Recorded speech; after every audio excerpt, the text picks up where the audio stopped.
Cela fait 50 ans que je fréquente le massif du Mont Blanc. Un demi-siècle. Cela paraît bien court à l'échelle du temps climatique et des neiges dites éternelles. Pourtant, l'évidence est là, et le constat sans appel. Ce qui s'opérait auparavant au fil des siècles advient désormais au cours d'une existence. Les métamorphoses que l'on croyait imperceptibles pour les simples mortels s'effectuent dorénavant en l'espace d'une génération. Dans les Alpes, les températures ont progressé de 2 degrés depuis le début du XXe siècle, essentiellement durant ces dernières décennies. À moyenne altitude, le massif a perdu l'équivalent d'un mois d'enneigement en 40 ans.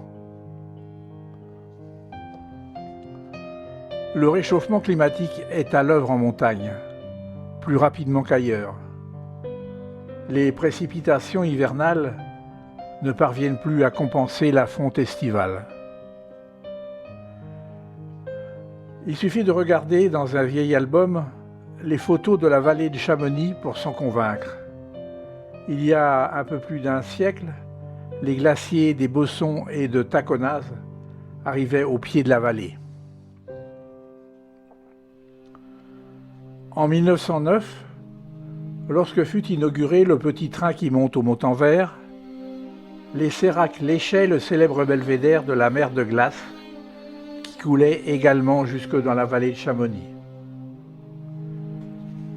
À l'altitude de 1600 mètres, en 2022, la perte annuelle de la mer de glace avait été de 16 mètres d'épaisseur et le glacier avait minci sur ses 13 km de longueur jusqu'en haut de l'aiguille du Midi.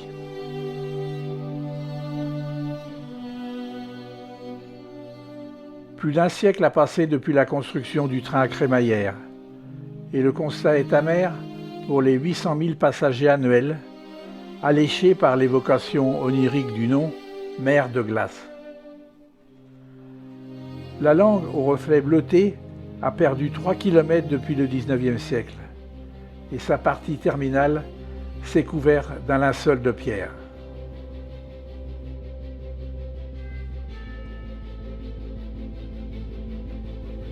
Contrairement au glacier d'Argentière, dont les eaux sont détournées vers la retenue du barrage d'Émotion en Suisse, la fonte de la mer de glace reste sur le versant français et alimente le Rhône par la rivière l'Arve qui traverse Chamonix.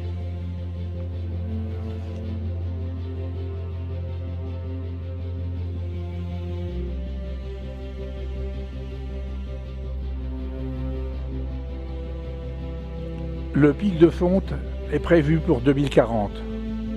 Ce point de bascule entre le surplus de fusion sous l'effet du réchauffement et un tarissement progressif dès que les masses glaciaires auront trop maigri.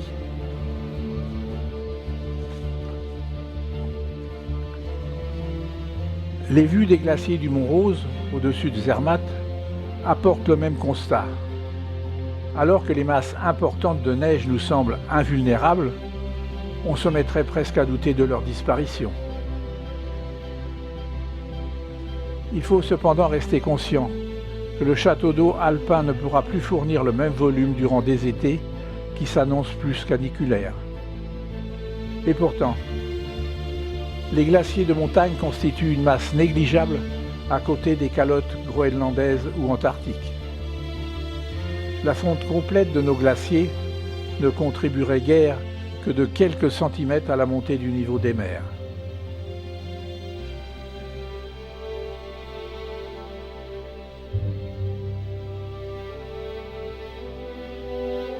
Contrée perdue aux confins du continent latino-américain, la Patagonie et la Terre de Feu abritent les plus majestueux géants de glace du monde. Plus de 16 000 glaciers qui, les pieds dans l'océan, plongent dans les méandres des fjords. Ils ont eux aussi considérablement diminué depuis 70 ans, jusqu'à près de 40% pour certains. Ils se placent quand même, en importance, troisième au monde après ceux de l'Antarctique et du Groenland.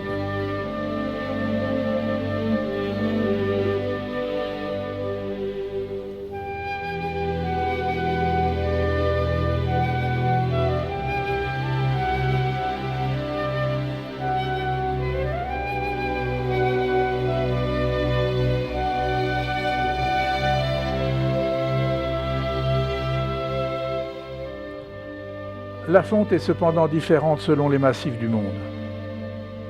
L'Himalaya subit le réchauffement moins dramatique que les Alpes, où les modèles prévoient que ces derniers se retireront à terme au-dessus de 3500 mètres.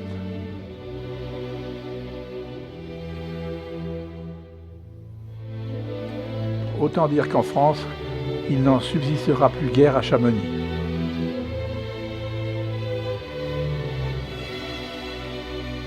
Sauf que ces glaciers concernent directement 2 milliards d'êtres humains. Ils servent de château d'eau au sous-continent indien et à l'Asie centrale notamment.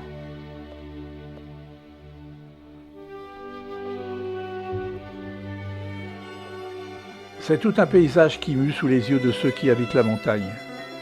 Une sorte de nostalgie de la nature, telle qu'on a pu la découvrir enfant. En comparant les photos aériennes de 1950, on note une remontée moyenne de la forêt de 30 mètres par décennie. Les plantes déménagent vers de plus hautes altitudes et colonisent les zones minérales mises à nu par le retrait des glaces. Les fleurs alpines débarquent en premier, suivies de petits arbustes, et au bout d'une quinzaine d'années, les mélèzes font leur apparition.